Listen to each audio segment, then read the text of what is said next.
Haleluya, puji nama Tuhan. Selamat pagi kepada kita semua, umat Tuhan yang ada di rumah maupun kita yang ada di tempat ini. Bersyukur untuk kebaikan yang Tuhan berikan bagi kita pada hari ini. Mari kita akan mulaikan ibadah kita. Pada ibadah yang kedua kita akan buka ibadah kita di dalam doa. Bapa di surga, terima kasih, kami bersyukur Tuhan buat kesempatan yang Tuhan berikan bagi kami. Kami boleh beribadah kepada Tuhan walaupun mungkin melalui online di rumah kami masing-masing. Namun suatu sukacita yang luar biasa bagi kami. Dan dengan senang hati dan sungguh hati kami rindu mencari akan Engkau Tuhan. Engkau hadir di tengah-tengah ibadah kami Tuhan. Dari awal sampai akhirnya kami percaya ibadah kami boleh memberkati setiap kami yang ada. Engkau hadir Tuhan di setiap puji-pujian kami. Dan semuanya boleh menyenangkan akan hati Tuhan. Terima kasih Tuhan, kami akan bersuka cita, kami akan memuji Tuhan di dalam nama Tuhan Yesus. Haleluya, amin. Mari sama-sama kita mau bertepuk tangan bagi Tuhan. Pagi hari ini kami mengagungkan Engkau Tuhan. Engkau hadir, hadirat-Mu memberkati setiap kami yang ada. Haleluya.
memberikan korban persembahan. Namun sebelumnya kita akan berdoa. Haleluya. Kami mengucap syukur kepadamu Tuhan. Pada pagi hari ini kami boleh menaikkan setiap pujian penyembahan kami kepadamu Bapa. Ungkapan syukur kami Tuhan, pada pagi ini kami akan memberikan korban persembahan Tuhan. Engkau berkati sesuai janji kebenaran firman-Mu. Biarlah setiap persembahan kami dapat memuliakan nama-Mu Tuhan. Terima kasih banyak Tuhan Yesus Kristus, kami memberikan yang terbaik kepadamu. Haleluya, amin. Haleluya, puji Tuhan. Akan diadakan seminar tanggap darurat menghadapi COVID-19 pada hari Kamis 21 Januari 2021 pukul 19.30 waktu Indonesia Barat, live via Zoom, dengan pembicara Dr. Lothar Matius MV Silalahi SPN dari Yogyakarta. Pendaftaran gratis. Bagi Bapak Ibu yang ingin mengikuti seminar ini, dapat mendaftarkan diri via WA pada nomor yang sudah tertera pada layar. Tuhan Yesus memberkati. Baiklah, saya akan bacakan pengumuman kegiatan ibadah kita sepekan berjalan seperti biasa melalui online. Bapak Ibu bisa mengikutinya mulai dari hari Selasa ibadah Peluap Hana dan Deborah, kemudian pada hari Rabu ibadah Pilar, kita kembali pada hari Jumat ibadah pujian dan penyembahan, ibadah Fresh Community pada hari Sabtu, dan kita kembali lagi pada ibadah pertama, kedua, dan ketiga di tempat ini. Puji nama Tuhan. Bagi Bapak Ibu yang akan memberikan persembahan dan akan mengembalikan milik Tuhan, dapat diberikan melalui scan QR atau transfer melalui nomor rekening yang tertera di layar. Tuhan Yesus memberkati. Haleluya.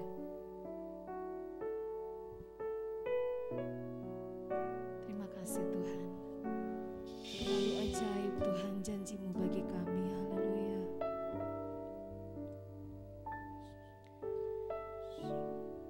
Haleluya.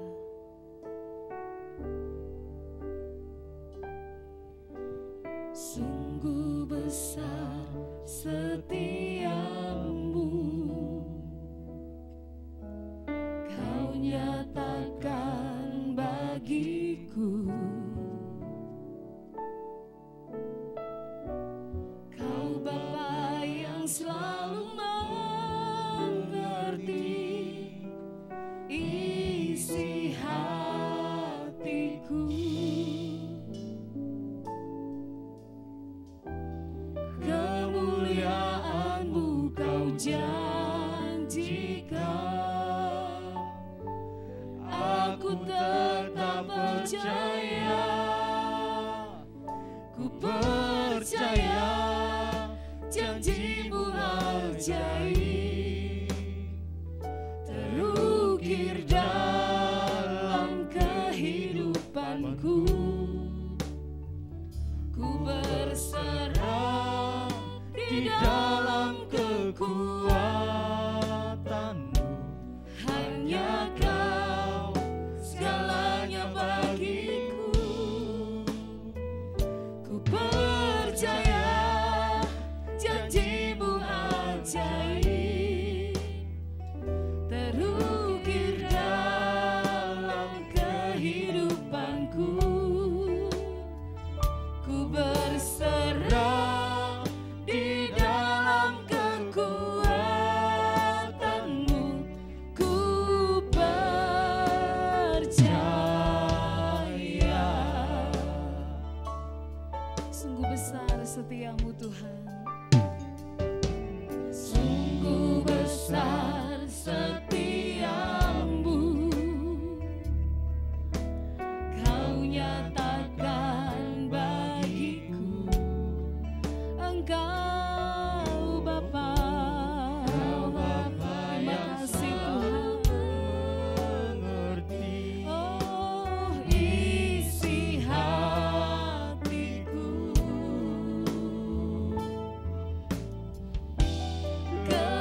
Sungguh kami percaya bahwa Engkau Allah kami adalah Allah yang setia. Kami percaya bahwa Engkau Allah kami, Allah yang besar, Allah yang dahsyat. Kami percaya bahwa tidak ada yang mustahil bagi-Mu ya Tuhan. Tetapi terkadang dalam perjalanan iman kami sulit untuk mempercayakan diri kami, memahami dan menerima cara dan waktu-Mu Tuhan. Tetapi pada saat ini kami mau belajar dari kebenaran firman-Mu, supaya sungguh-sungguh kami mengenal Engkau, mengenal siapa Engkau, mengenal bagaimana Tuhan bekerja, mengenal akan kesetiaan-Mu Tuhan. Urapi kami semua, memberkati tim pemuji, memberkati kami semua. Dalam nama Tuhan Yesus, kami sudah berdoa, siap mendengarkan firman-Mu. Amin. Puji Tuhan, terima kasih untuk tim pemuji. Bapak Ibu Saudara, saya percaya bahwa setiap kita sampai hari ini ada dalam anugerah Tuhan. Berapa banyak yang merasakan bahwa anugerah Tuhan itu luar biasa, anugerah Tuhan itu sungguh ajaib dalam kehidupan kita. Boleh katakan haleluya. Puji Tuhan.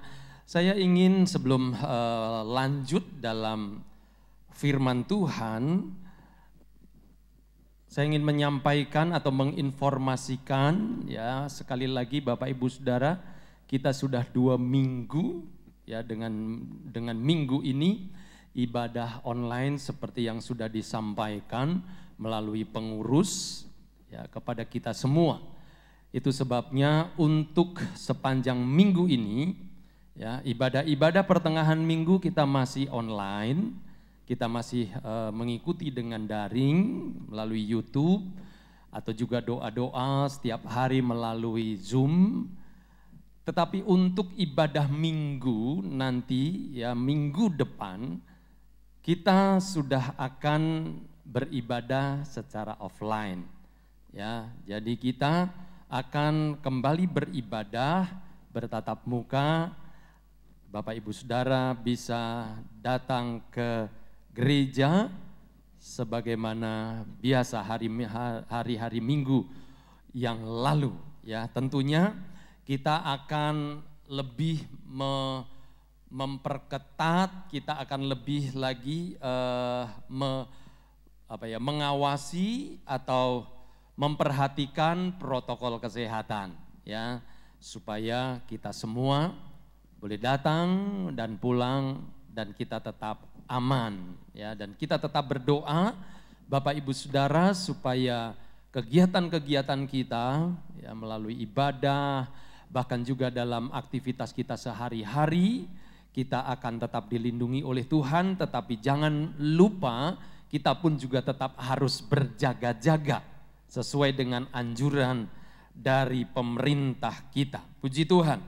Nah, pada saat pagi hari ini saya ingin berbagi kepada kita semua dari kitab 2 Raja-Raja pasalnya yang ke-5.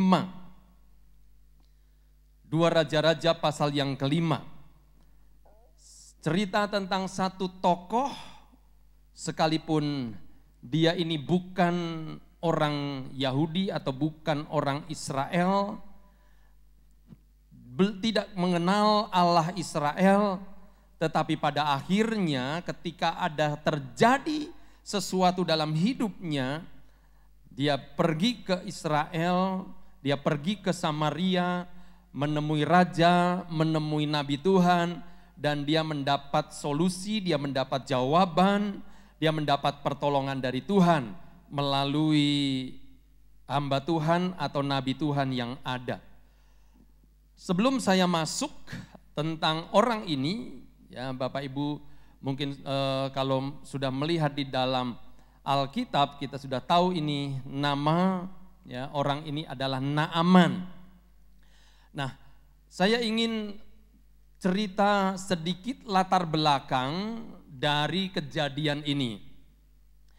Dan latar belakang itu dimulai dari kitab 1 Raja-Raja pasal yang ke-11 ayat 6 sampai ayat yang ke-12, firman Tuhan berkata, dan Salomo melakukan apa yang jahat di mata Tuhan, dan ia tidak sepenuh hati mengikuti Tuhan seperti Daud ayahnya.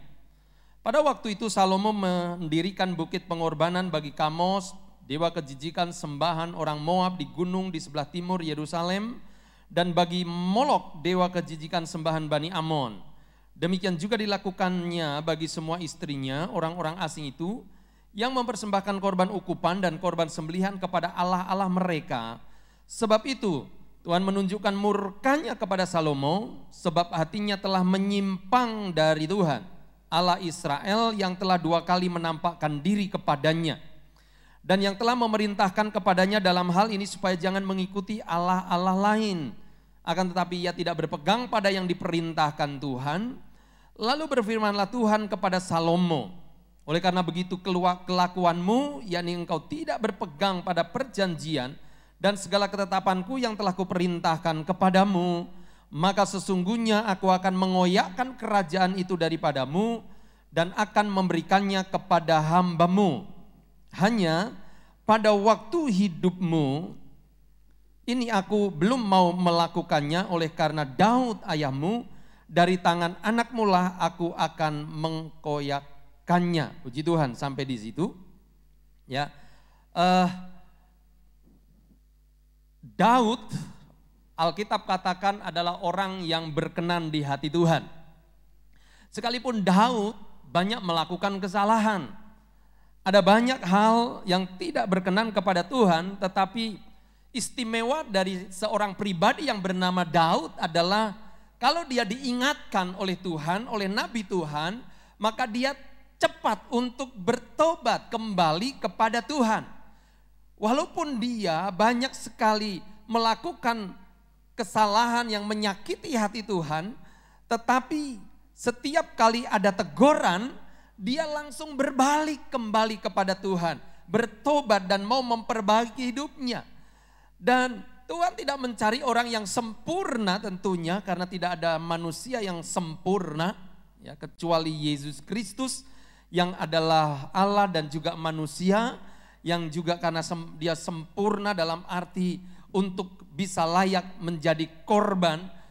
Nah, Daud dia benar-benar sangat disukai oleh Tuhan, bukan karena dia tidak pernah bersalah, tetapi dia mudah hatinya untuk kembali kepada Tuhan. Lalu setelah Daud mati, Salomo menggantikannya, dan kita tahu bahwa Salomo itu banyak memiliki istri. Banyak sekali, ada istri 300 dan gundiknya 700. Dan bukan hanya dia suka mengkoleksi wanita menjadi istri dan gundiknya, tetapi kelakuannya itu membawa dia untuk mencondongkan diri. Bahkan ayat-ayat yang sudah kita baca, Salomo pada akhirnya terseret oleh apa yang menjadi kebiasaan daripada istri-istrinya, yaitu menyembah berhala, membuat patung-patung dewa, dan juga memberikan korban persembahan. Mungkin dia ingin menyenangkan hati istri-istrinya yang dia kasihi, tetapi ini menyakiti hati Tuhan. 2 kali Alkitab katakan Tuhan sudah peringatkan, tetapi ternyata Salomo mengeraskan hati. Lalu Tuhan datang dan memberikan sebuah keputusan bahwa kerajaan Israel pada waktu itu akan dikoyakkan menjadi 2. Tetapi dengan alasan Daud yang berkenan kepada Tuhan, maka kerajaan itu tidak akan dikoyakkan atau tidak akan terpecah pada zaman Salomo. Perhatikan baik-baik bahwa sikap kita, perilaku kita itu akan mempengaruhi kehidupan daripada orang-orang yang ada di sekitar kita. Karena kesetiaan Daud kepada Tuhan, maka pada waktu itu Tuhan tidak akan memecah kerajaan pada zaman Salomo, tetapi firman Tuhan katakan setelah anakmu memimpin menggantikan engkau, maka kerajaan ini akan terkoyak menjadi dua. Di bagian utara ada 10 suku yang bergabung dan berdirilah kerajaan utara yang kita kenal dengan kerajaan Israel. Kemudian 2 suku bergabung di selatan, kerajaan selatan yang kita kenal dengan kerajaan Yehuda. Ya. Kerajaan utara itu ibu kotanya Samaria, kerajaan selatan atau Yehuda ibu kotanya tetap Yerusalem. Walaupun mereka bersaudara tetapi mereka sering mengadakan atau bertengkar, bahkan selalu ada peperangan, selisih pendapat, dan celakanya Bapak Ibu Saudara bahwa karena mereka berselisih kadangkala Israel bergabung dengan negara-negara atau kerajaan-kerajaan tetangga untuk memerangi Yehuda. Demikian juga sebaliknya, ya, mereka sering menyerang satu dengan yang lain. Nah, tetangga daripada kerajaan utara, kerajaan Israel, ada sebuah kerajaan yang bernama Kerajaan Aram. Salah satu dari panglimanya yang terkenal, salah satu dari panglimanya yang sangat disukai oleh sang raja karena sangat sering sekali dia membawa kemenangan-kemenangan besar yang bernama Naaman, ya, Naaman. Nah, inilah yang menjadi latar belakang dari kisah ini. Panglima Naaman adalah panglima yang hebat. Tidak ada pertempuran yang hampir tidak ada pertempuran yang tidak dia menangkan. Dan ini membuat namanya harum di kerajaannya, dia disukai oleh raja.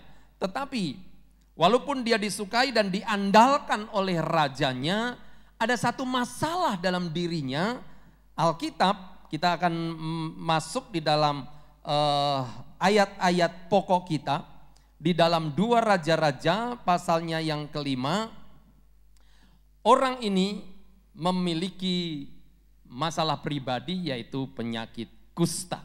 Dan kita semua tahu penyakit kusta adalah penyakit yang sangat menjijikkan, penyakit yang dikutuk, penyakit yang akan membawa orang tersebut akan dikucilkan. Ya, dia kalau sudah kedapatan sakit kusta, dia tidak boleh ngomong sembarangan. Seperti hari-hari ini, kita tidak boleh ngomong sembarangan kecuali kita pakai masker. Tetapi pada waktu itu, orang yang sakit kusta tidak boleh ngomong sembarangan, hanya harus memakai pakaian khusus, ya, pakaian yang memang dikhususkan untuk orang-orang kusta. Lalu dia tidak boleh ngomong apapun kecuali kemanapun dia berjalan, dia harus berteriak najis, najis. Itu adalah kalimat atau kata-kata untuk memperingatkan orang supaya tidak mendekati dia, karena siapapun dekat dengan dia bisa najis. Tetapi juga itu secara moral, secara emosional, secara psikologis itu seperti mengutuk diri. Dan pada akhirnya mempercayai diri bahwa orang atau dia adalah orang yang sakit kusta, terkutuk dan najis. Yang pada akhirnya mereka harus diusir dari komunitas, dari masyarakat, kemudian harus tinggal di satu tempat di luar kota di mana hanya ada orang-orang yang punya sakit kusta sama seperti dia. Ini penyakit kusta. Nah, kita akan melihat bukan hanya kita tahu Naaman sakit kusta, tetapi kita akan berkunjung ke rumah Naaman pada saat pagi hari ini. Mari kita melihat 2 Raja-Raja pasal yang ke-5 ayat yang pertama. Naaman, panglima Raja Aram, adalah seorang terpandang di hadapan tuannya dan sangat disayangi sebab oleh dia Tuhan telah memberikan kemenangan kepada orang Aram. Tetapi orang itu seorang pahlawan tentara sakit kusta. Jadi ada keterangan untuk orang ini adalah seorang pahlawan, seorang yang disanjung-sanjung, seorang yang diandalkan, seorang yang pasti apapun yang dia lakukan akan berhasil. Tetapi orang seperti ini sakit kusta. Nah, maka kita akan melihat, mencoba untuk berkunjung, ya mungkin secara imajinasi kita akan membayangkan kita masuk ke rumah. Tentu rumah bukan rumah yang sederhana, tetapi tentu rumah yang megah. Ruang tamunya atau ruang depannya akan dipenuhi dengan gambar-gambar yang akan menggambarkan tentang keagungan, kebesaran, bahkan mungkin ada barang-barang rampasan, kenangan-kenangan yang akan berbicara tentang beberapa banyak dia mendapatkan kemenangan dalam setiap peperangan. Bapak Ibu Saudara tentu suka koleksi barang-barang kalau mau pergi kemana, ya, yang hobi barang-barang, pergi ke Bangka, ada barang khusus di Bangka diambil, pergi ke Bandung, mungkin yang khas Sunda dan lain sebagainya. Tentunya di dalam rumah itu ada makanan-makanan yang lezat, ada karyawan-karyawan yang khusus untuk berjaga di rumah itu, untuk memasak dan lain sebagainya. Istri dan anak-anaknya tentu adalah mereka orang-orang yang berbahagia. Banyak keluarga-keluarga yang datang hendak minta pertolongan dan lain sebagainya. Ya, tetapi pada satu kali ketika dia rasa, dia tahu bahwa dia sakit kusta, segala sesuatunya berubah. Akan menjadi satu hari yang berbeda dan penuh dengan ketegangan. Mungkin selama ini dia coba untuk sembunyikan, entah dari keluarganya, supaya keluarganya tidak takut. Tetapi ada waktu di mana dia tidak bisa lagi menyembunyikannya. Mungkin dia berbagi dengan istrinya, dan saya percaya bahwa istrinya tentu akan menjadi tegang, akan menjadi takut dan khawatir. Dan melihat hal ini, bahkan semakin hari semakin keadaannya bisa dilihat oleh orang.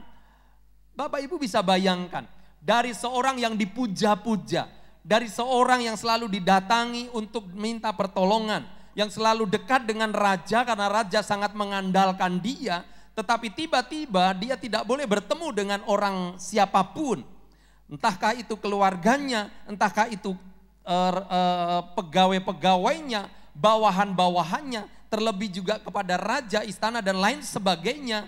Dan juga kita akan bisa bayangkan bahwa karirnya akan habis di situ.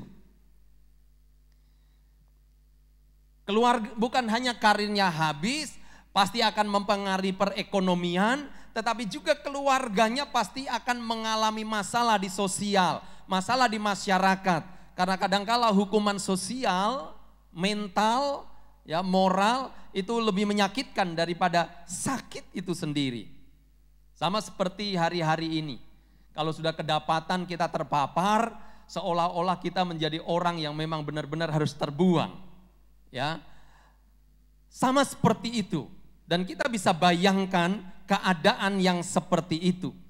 Barangkali ketika keluarga, salah satu keluarga, entahkah itu suami atau orang yang kita andalkan di rumah, di PHK dan lain sebagainya, tentu akan ada sesuatu yang menjadi berbeda, sesuatu ketegangan, sesuatu yang menakutkan. Seperti apa masa depan harus dilewati oleh mereka. Tetapi berikutnya, tidak hanya berhenti di situ, di dalam ayat yang kedua, orang Aram pernah keluar bergerombolan dan membawa tertawan seorang anak perempuan dari negeri Israel, yang menjadi pelayan pada istri Naaman. Berkatalah gadis itu kepada nyonyanya, sekiranya Tuanku menghadap nabi yang di Samaria itu, maka tentulah nabi itu akan menyembuhkan dia dari penyakitnya. Mengapa ada gadis kecil, ada pelayan kecil perempuan yang ada di rumah itu? Dalam ayat yang kedua dijelaskan bahwa tentara Aram kadang-kadang masuk ke daerah Israel, lalu memerangi, merampok, merampas dan lain sebagainya, membawa tawanan untuk dijadikan budak, dan budak perempuan ini dijadikan pelayan pada istri Naaman, yang menjadi asisten rumah tangga, tetapi statusnya budak, bukan digaji. Ya, nah coba kita akan melihat perempuan ini tawanan. Tadinya dia orang bebas, dia bisa mau pergi kemana saja, beribadah bisa, bertemu keluarganya bisa, tetapi sekarang tidak karena dia tawanan, dia budak, tidak bisa sembarangan pergi. Lalu dia bekerja tanpa digaji di musuh bebuyutan daripada keluarganya. Ini orang Aram yang memusuhi, yang menghancurkan daerahnya, tempatnya, bahkan mungkin yang membunuh keluarganya, kemudian dia menjadi tawanan. Ya, ini musuh. Tiba-tiba musuh besarnya itu sakit dan menuju kepada kehancuran. Coba Bapak Ibu Saudara bayangkan ya. Kita akan coba bayangkan di tempat rumah itu. Gadis kecil ini tentunya tidak serta-merta rela untuk berbagi iman. Tetapi kalau kita menghadapi, kita ada di tempat musuh, kita nggak bisa apa-apa, kita diikat, kita dipaksa. Lalu kemudian musuh yang mencengkram kita, yang mengikat kita, yang menawan kita, sementara akan masuk ke kehancuran, mungkin kita akan bersorak, tunggu saja. Gitu kan ya, tunggu saja, aku doakan, ini jawaban doa. Kadang-kadang seperti itu. Tetapi ternyata tidak, ya ternyata tidak. Justru, ya dan ini tentu pelajaran yang baik untuk kita. Firman Tuhan juga katakan bahkan kasihilah musuhmu. Kalau kita ada di tempat gadis ini, bisakah kita lakukan yang seperti ini? Dan ternyata gadis ini membagikan iman mereka, ya membagikan imannya kepada musuhnya, kepada nyonyanya. Dikatakan bahwa ada nabi yang bisa menyembuhkan sakit penyakit.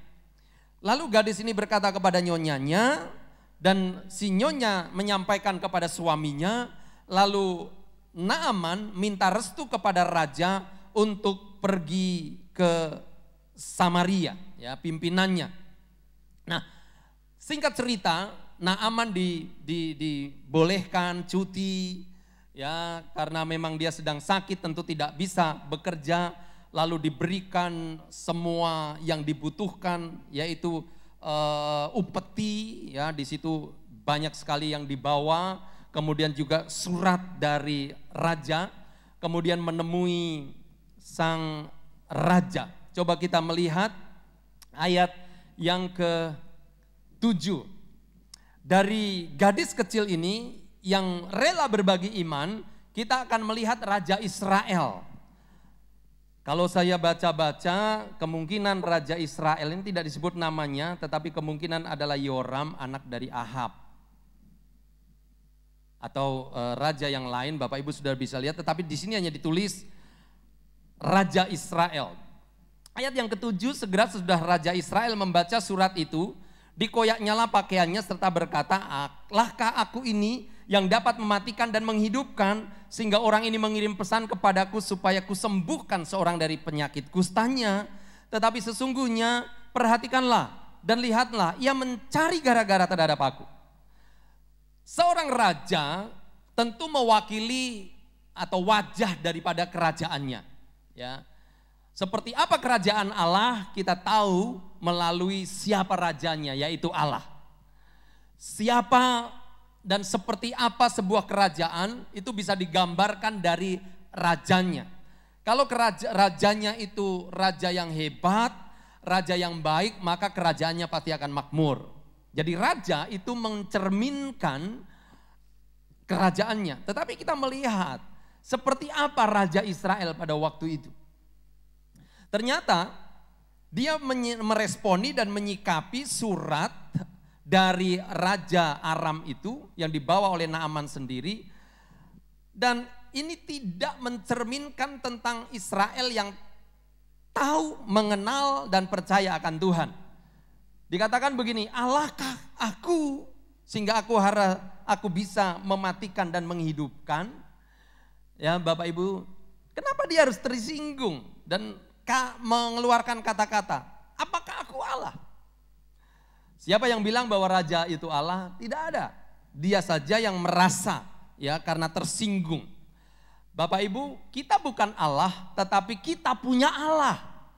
Seharusnya sikap dari Raja Israel adalah benar, kamu bisa datang ke sini. Kalau dewa-dewamu tidak bisa menjawab, tidak bisa memberkati engkau, tidak bisa menyelamatkan engkau, datang ke Allahku, dia sanggup untuk menolong. Seharusnya kita bersikap seperti itu. Ya, Ibrani pasal yang ke-11 ayat yang ke-6, siapa berpaling kepada Allah harus percaya bahwa Allah ada.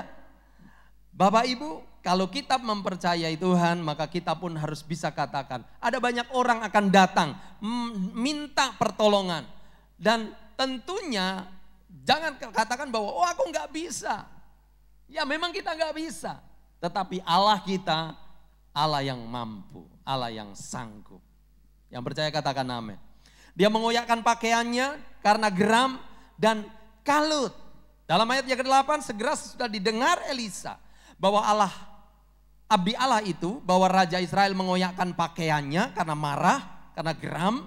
Dikirimnya pesan kepada raja, bunyinya, mengapa engkau mengoyakkan pakaianmu? Kamu seharusnya tidak berlaku seperti itu bukan cerminan orang yang percaya. Kalau kita percaya maka bukan karena percaya diri, tetapi karena percaya di balik kita, di pihak kita ada Allah yang besar. Biarlah ia datang kepadaku supaya ia tahu bahwa ada seorang nabi di Israel. Elisa mendengar dan meminta agar Naaman datang kepadanya.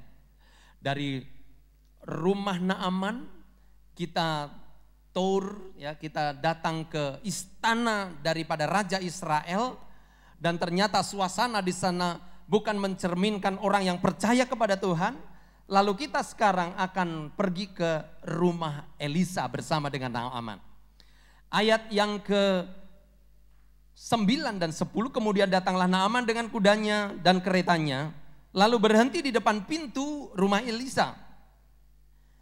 Elisa menyuruh seorang suruhan kepadanya dan mengatakan, pergilah mandi 7 kali dalam sungai Yordan, maka tubuhmu akan pulih kembali sehingga menjadi tahir. Kembali terjadi drama kesembuhan yang menarik. Sampai di depan pintu ternyata Elisa tidak mau keluar. Ya, tidak mau menyambut panglima besar yang hebat yang dibanggakan oleh Raja Aram. Hanya menyuruh bujangnya, dan ini membuat Naaman tersinggung. Kalau panglima seharusnya yang menghadapi juga panglima. Tetapi ternyata Naaman marah, ya, dan kemudian kita akan melihat ayat-ayat berikutnya Naaman memutuskan pulang.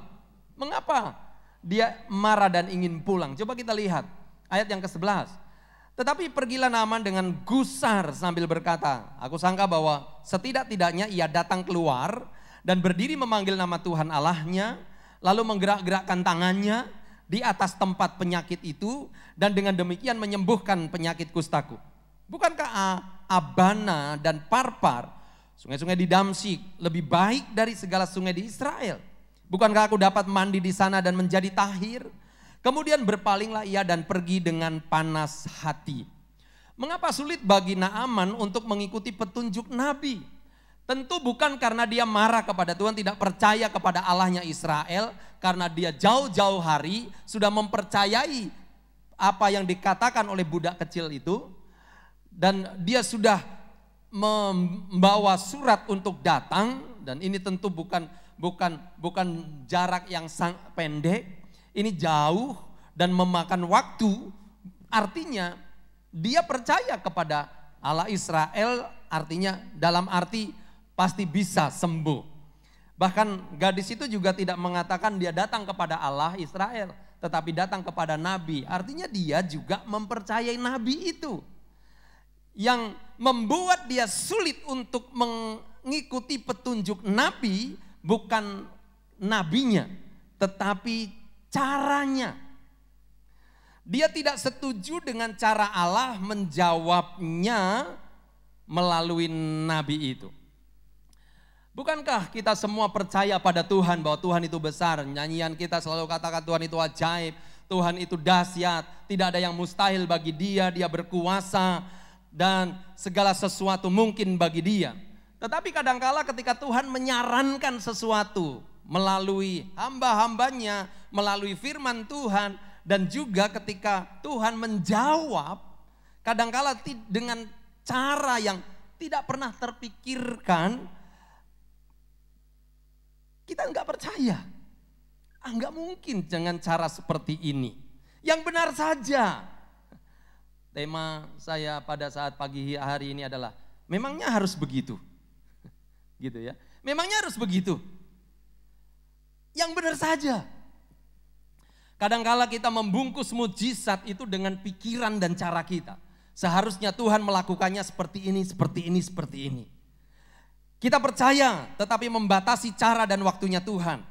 Dan kisah ini mengajarkan kita tentang percaya dan mempercayai Tuhan. Mari pemain musik boleh maju ke depan. Saya tidak akan lama lagi. Kita bisa berkata, ku tahu Tuhan pasti buka jalan. Tetapi kita yang pilih pintunya atau jalannya supaya Tuhan melakukannya sesuai dengan cara kita. Bapak Ibu, saya ingin tutup dengan sebuah gambaran ya, seperti apa kita percaya kepada Tuhan dan mempercayakan diri kita kepada Tuhan. Tadi malam Pendeta Tongko Pane beberapa hari yang lalu Pendeta Tongko Pane dalam doa Zoom mengatakan bahwa kita ini ketika hendak mempercayai Tuhan, maka kita harus menggulingkan diri kita. Kalau dalam bahasa Jawanya pasrah bongkoan.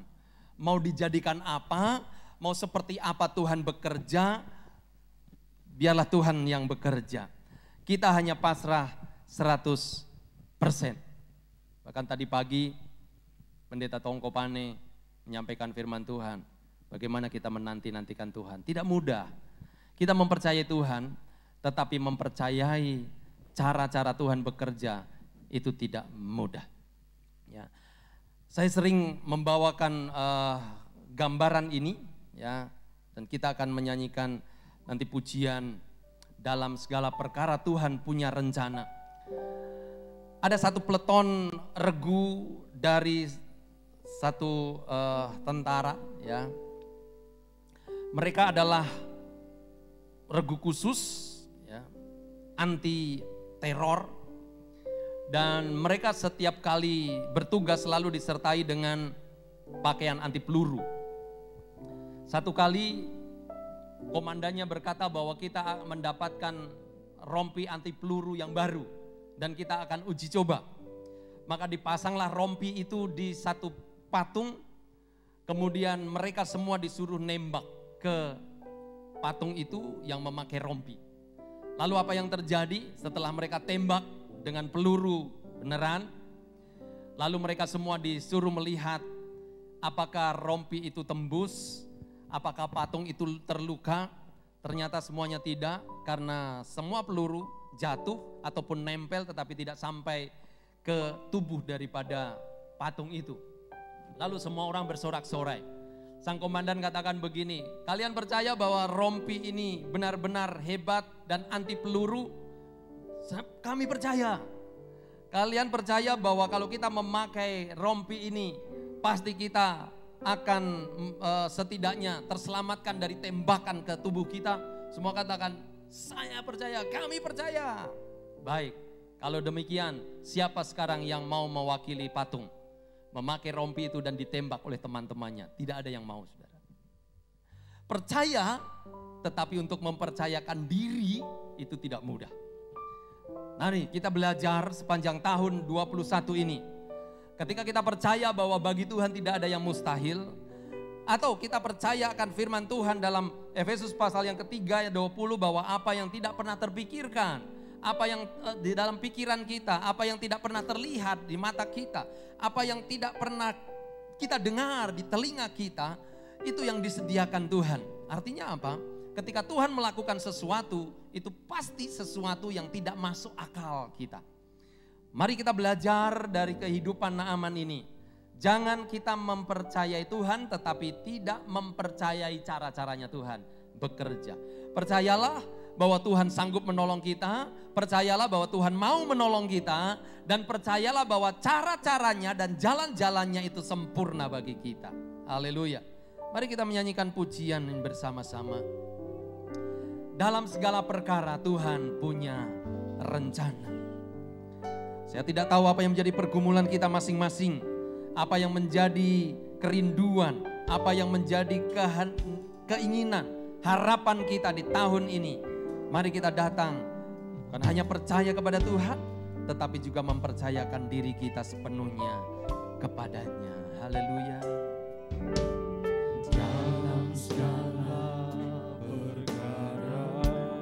Dalam segala perkara Tuhan punya, bukan hanya satu-satu, bukan hanya pilih-pilih, tetapi semua Tuhan punya rencana yang lebih besar, melampaui apa yang mampu kita pikirkan. Haleluya. Apapun yang kau berbuat, maukah kita katakan seperti itu dalam kehidupan kita? Bahwa apapun yang Tuhan perhadapkan kepada kita, tidak ada sesuatu maksud motif jahat untuk menyakiti kita. Itu sebabnya mari kita berserah. Asal bersama-sama dengan Tuhan, kita akan lakukan apa yang Dia perintahkan. Sekalipun sulit, sekalipun tidak mudah, tetapi jangan menyerah. Haleluya. Sebelum kita mencoba, maka kita akan tetap berusaha, percaya kepada Tuhan, percaya kepada kehendak-Nya. Katakan, aku percaya Tuhan. Oh, haleluya. Ku tak akan menyerah pada apapun Tuhan, sebelum ku coba. Amin. Tetapi ku berserah kepada kehendak, hatiku percaya. Mungkin ada di antara kita yang pagi hari ini mengalami masalah dalam keluarga, mengalami masalah dalam usaha pekerjaan. Mungkin ada anak-anak muda yang mengalami masalah di dalam pendidikan, mencari pekerjaan. Bahkan mungkin ada yang bergumul untuk pasangan hidup dan lain sebagainya. Tetapi biarlah melalui kebenaran firman Tuhan saat ini, kita mau tetap percaya dan mempercayai cara-cara Tuhan. Karena kita tahu dan kita percaya bahwa Tuhan tahu persis apa yang terbaik untuk kita. Bahkan sebelum kita tahu apa yang bisa kita lakukan, Tuhan sudah punya rencana untuk kita. Mari kita belajar menyesuaikan diri kita dengan rencana Tuhan. Nikmati apa yang dijanjikan Tuhan. Sebagaimana Naaman. Puji Tuhan kalau pada waktu dia hendak pulang, ada orang-orang bawahannya yang mengatakan kepadanya, Tuanku, bukankah Tuanku datang ke sini untuk kesembuhan? Bukankah Tuanku ketika berangkat dari rumah memastikan bahwa apapun yang diminta oleh orang yang ada, nabi yang ada di Israel ini pasti akan Tuanku taati, ikuti. Tetapi karena dia pikir caranya tidak seperti yang dia inginkan, maka dia marah, dia tersinggung. Tetapi ketika dia patuh, ketika dia taat dengan cara yang sangat sederhana, mandi di tempat yang dia tidak sukai, bahkan dengan cara-cara yang dia sukai, tidak familiar, tidak seperti biasa.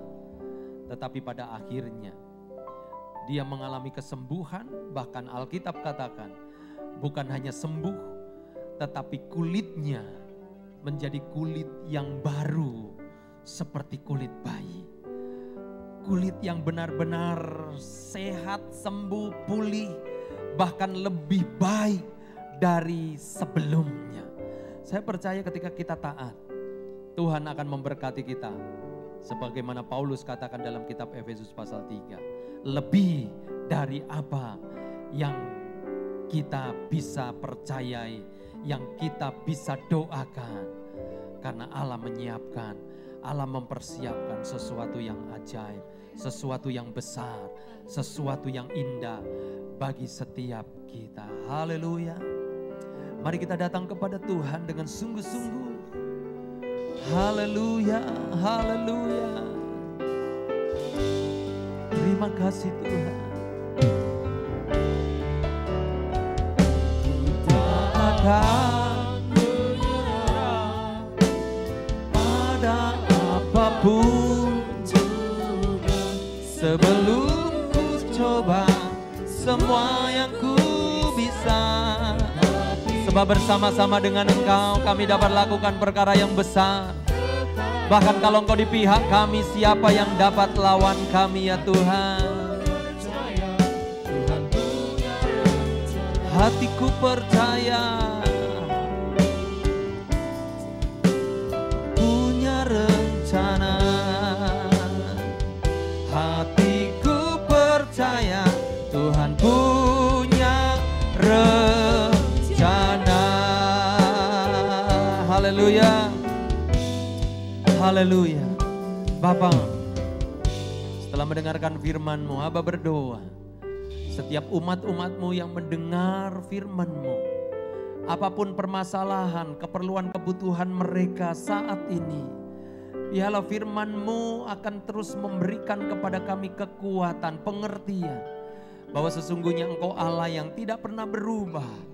Janji-Mu ya dan amin. Bagi kami yang sungguh-sungguh mencari Engkau, ada upah. Bahkan upah kami lebih dari apa yang kami bisa dapat, kami doakan, bahkan kami harapkan. Karena Engkau Allah yang selalu cukup, bahkan lebih daripada cukup bagi kami. Memberkati setiap umat-umat-Mu ya Tuhan. Dalam semua pekerjaan usaha mereka, berkati keluarga rumah tangga mereka. Berkati mereka dalam apapun yang mereka kerjakan sepanjang minggu ke depan. Tuhan tolong yang sakit, baik yang di rumah sakit, baik yang di rumah. Sakit apapun, mungkin ada yang terpapar COVID, mungkin ada yang stroke, ada yang sakit bagian dalam, jantung, ginjal dan lain sebagainya. Tuhan, Kau dokter di atas segala dokter. Engkau mampu, Engkau sanggup. Kami berdoa dalam nama Yesus. Kami sepakat meminta Tuhan jamah, Tuhan sembuhkan, Tuhan pulihkan di dalam nama Tuhan Yesus. Terima kasih Tuhan, memberkati pelayanan kami, memberkati kota kami, memberkati Indonesia. Berkati Tuhan para dokter, para medis yang ada di garis depan. Berkati Polri, TNI yang selalu berjaga-jaga untuk kestabilan nasional. Berkati Presiden dan seluruh jajaran yang ada, bahkan pimpinan-pimpinan MPR, DPR, pusat sampai ke daerah. Tuhan memberkati, tolong Indonesia supaya mengenalkan Engkau sebagai juru selamat satu-satunya yang pasti akan menyelamatkan kami, yang pasti akan membebaskan kami dari semua sakit penyakit ini ya Tuhan, terlebih penyakit dosa.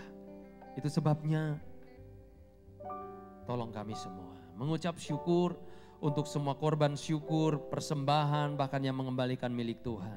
Berkati dan berkati kami semua. Terima kasih Tuhan. Ini yang menjadi doa sembahyang kami. Kami alaskan dan kami akan akhiri ibadah kami saat ini di dalam nama Tuhan Yesus Kristus. Haleluya. Dan sekarang Bapak Ibu Saudara, mari terimalah berkat dari Allah Bapa, kasih sayang anugerah dari Tuhan kita Yesus Kristus, bahkan persekutuan dari Allah Roh Kudus yang akan turun tinggal dan menyertai menguatkan kita mulai saat ini, besok dan sampai Maranatha. Tuhan Yesus datang kali yang kedua. Mari terimalah berkat dalam nama Tuhan Yesus Kristus. Haleluya, dan semua yang percaya sama-sama katakan amin. Puji Tuhan, Tuhan memberkati kita. Haleluya.